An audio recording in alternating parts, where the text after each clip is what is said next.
toxic masculinity.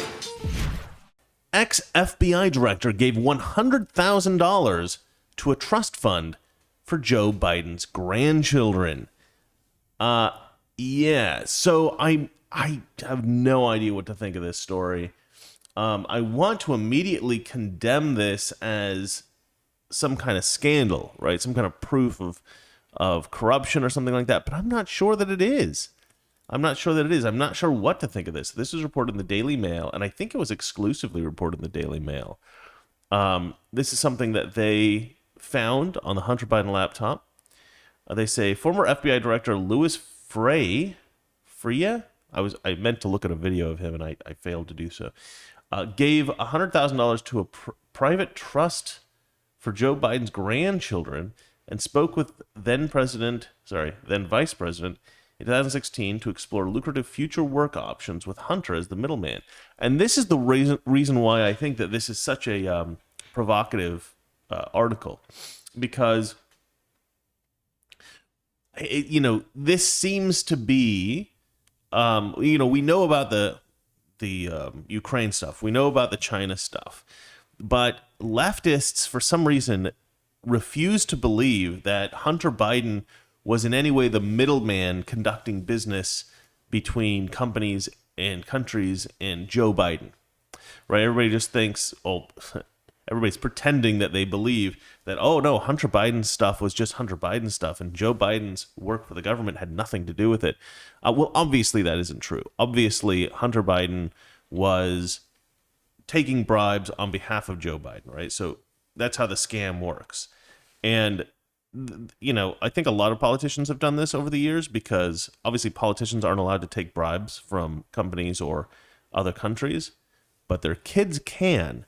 Their adult kids can. So you want to bribe Hunter Biden, you want to bribe Joe Biden, but it's illegal to do so. So what do? Well, you give Hunter Biden a nice, lucrative job where he doesn't actually have to do anything. And then Joe Biden's like, okay, yeah, I see what you're doing there. And there's this kind of communication between them, and then the entity that's paying the bribe, they get something for it, and then they keep paying Hunter Biden out. So what we have here is we don't have all the information, right? It's pretty limited amount of information, but we do know that this former FBI director did give $100,000 to Joe Biden's grandchildren, which I don't understand. And this must be for something, but they never talk about any kind of job. They only talk about future work and stuff like that. Let's have a look at this article. Former FBI Director Louis Frey, I wish I knew how to pronounce that, gave $100,000 to a private trust for Joe Biden's grandchildren and met with the then Vice President in 2016 to explore with him some future work options, emails reveal.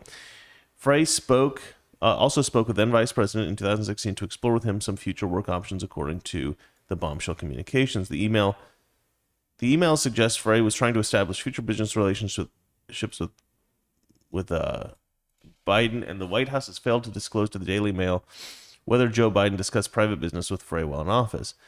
I don't really understand why that would be a problem. I mean, I think that if you're going to leave office and some private company is like, okay, you're going to leave office in a couple of months, you're going to need something to do, you want to come work for us, I think it's probably okay to say, yeah, we could maybe work on something together, if there's no quid pro quo, right? If there's no like, okay, come work for us, but while you're still in office as vice president, you do something for us, right? If there's some kind of quid pro quo going on, then obviously that's a problem. But if you're just saying, okay, you're going to leave office, maybe work for a company, when you do, I'm not sure, is that illegal? I don't know why it would be, because you can make book deals and stuff. I mean, presidents put out books and stuff like that. I don't know. I don't know what the problem would be with that. According to the messages obtained by the Daily Mail from Hunter Biden's laptop, the former FBI director was working for 3 businessmen and officials at the time who were all later convicted of various corruption charges, including a multi-billion-dollar ransacking of a Malaysian wealth fund. And this is the more concerning bit is that this guy in particular, this Frey guy, he I guess he was an attorney or something at that time, or I don't know. Somehow he was representing a bunch of criminals, or at least people who were in some trouble. But the problem with this is that I think he worked closely with Rudy Giuliani. So the two of them were, I guess, friends or at least business associates, and they worked with some of the same people. So, I mean, I don't know. I don't know if this is a good guy. I don't know if this is a bad guy. I don't know what was going on here. It's really hard to tell, but let's keep reading. Frey himself was not implicated in those charges, right? So the people that he was representing, he wasn't actually part of their shenanigans, apparently. The 71-year-old who served as FBI director under Bill Clinton and George Bush ran a consultancy firm with highly controversial clients and a now jailed Malaysian prime minister who stole billions of dollars from his country, a Romanian real estate tycoon convicted of bribery, and a French-Israeli diamond magnate later convicted of bribery and a 145 million property graft. Sorry. A $145 million property gaffed. Fuck. Sorry. I can't say it. Property graft. Why is it so hard to say? A $145 million property graft. I don't know why that's so hard to say. Property. It's like a tongue twister. Frey, a former judge, emailed Joe's son Hunter Biden in 2016, revealing he had spoken with the vice president and proposed that they work together on private ventures. So, I mean, if we scroll down, we can see the actual emails here. They printed them all out, and it's basically just as they said. And again, so then in these emails, I think maybe this one. Anyway, you can see that they're talking about this $100,000 that was given to them, and we're missing some emails here. We're missing some communications, so it's unclear why $100,000 was given to the Biden family. The email shows the gift was not made as a registered charity, but instead a private trust. Yeah, so that's one of the things the email says. He says, "Oh, what I sent you, I think was illegal, so we have to change the way that I'm giving this to your grandkids so that it's all legit." He writes, "As you know, our family foundation made a $100,000 contribution to Hallie's Children's Trust last year," Frey wrote in an April 2017 email. My accountants now advise that since the grant did not go to a 501c organization, it was not a proper foundation gift. So we've been in touch with the IRS, blah, blah, blah, blah. We're going to make it right. Okay, sorry for the extra burden. Hunter replied, "No burden at all. Speak to you soon." Whatever. A month earlier, Frey had asked for Joe's contact information to discuss profitable matters, and Hunter did. He gave him his phone number and an email to one of Joe Biden's assistants. So, I don't know. This is definitely like, where there's smoke, there may be fire type of thing. I don't know. I don't know how bad this is. I don't know if this is something that needs to be followed up. I mean, obviously, I think the problem with this kind of story is that I can't do any research on it other than what it's very frustrating for somebody like me. I can't do much more than what the Daily Mail has already printed there. I can just read the story and think, I wonder if there's something here. And that's as far as I can go. I can't look into it any further. There are other people who maybe have access to the laptop. There are other people who maybe have access to other kind of materials, or other people who might shed light on what that negotiation was, what that deal was. And so this may emerge into a much bigger story than this. This is just a bit of smoke. We don't know if there's anything that was untoward here, but it looks like it could be something like, a lot of this guy's clients were people who were in, potentially dangerous situations, in the sense that they were in situations in which they could go to prison, or they could be in a lot of trouble with the law, or something like that. And so, Joe Biden at the time was a very powerful person. He's vice president of the United States of America. So if you can get that guy on your side, maybe you can help out your clients in a much bigger way. So obviously it's an important thing to try to get Joe Biden help you if you could possibly do it. It looked like this guy had an in with Hunter. And to me, that kind of shows that Hunter was vulnerable to being targeted in this way, so that, anybody who wanted to do business with his father, they could get to Joe Biden through Hunter. It seemed like Hunter was more than willing to oblige people who were trying to get to Joe Biden, while he was president or just after, he left office.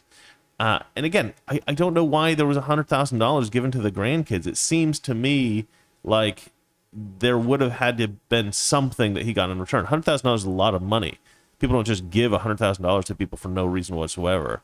There must have been something there. I'm curious what that is. Is this Frey guy, a sinister bad dude? I don't know. I don't know enough about it. It's just not something that there's enough information about here yet. But hopefully other people follow up with this, and it emerges that we can show some more corruption. Because the weird thing about Joe Biden is, and this to me is very weird, like, we have really good reporting already on a lot of corrupt dealings that Joe Biden had, Hunter Biden had in China and Ukraine specifically, but there's others as well, but those are the main two. And it's just completely ignored by the media. It's completely ignored by the FBI. It's completely ignored by Democrat voters. I think most Democrat voters aren't even aware of it. And when they hear about it, they're like, oh, that's a conspiracy theory. Well, it isn't a conspiracy theory. This is well-reported stuff. It's been reported by the New York Times. It's been reported by, obviously Peter Schweitzer is the main investigator on all this stuff. He's collected a lot of the work that's been done by other reporters. He's done a lot of his own reporting on it, and I mean it's essentially established fact at this point, the corruption of Joe Biden. So the fact that this hasn't resulted in any kind of consequence for Joe Biden or Hunter Biden so far, it's like, I don't know how much hope that I have that this stuff will ever be used appropriately to I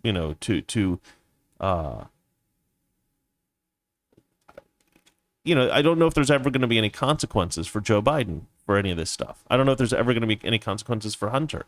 It's just like they get these like eternal get out of jail free cards.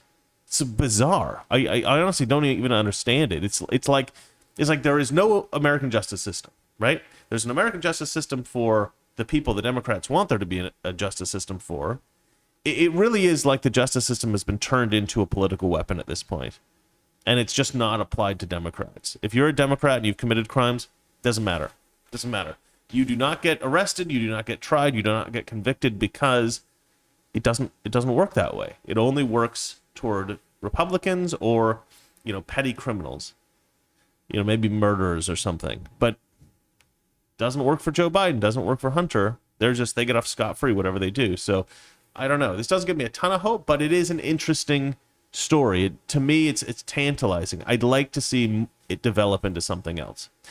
All right. Well, that's it for that story. Let's move on to the next one.